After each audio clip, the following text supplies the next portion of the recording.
Faleminderit. Vjosa Osmani, po nis me ty se edhe në nënshkrimin edhe në prezantimin, besoj është një nga komentet e para që merr me njerëzit që të takojnë për herë të parë. Zakonisht, po është një prej pyetjeve të para që m'bëhet edhe ajo çudia e emrit.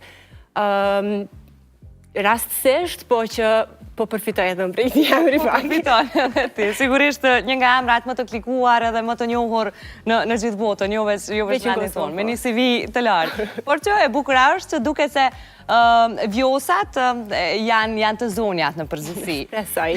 Faleminderit që ju kam këtu që të treve. A keni pushu, a keni punu sot? Pushem sot. Pushem. Sot kemi pushu.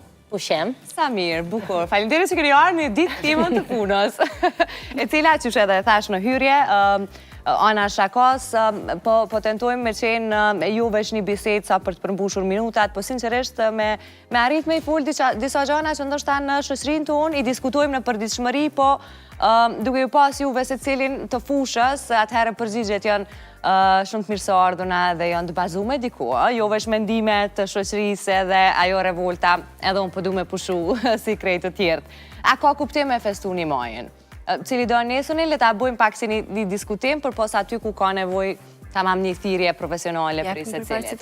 Faleminderit për parësi me të Po, fillimisht ju falenderoj për ftesën. Natyrisht që ka kuptim me festuni majën dhe arsyeja kryesore është sepse edhe me ligj është e rregulluar si festë zyrtare dhe padyshim që është ditë pushimi.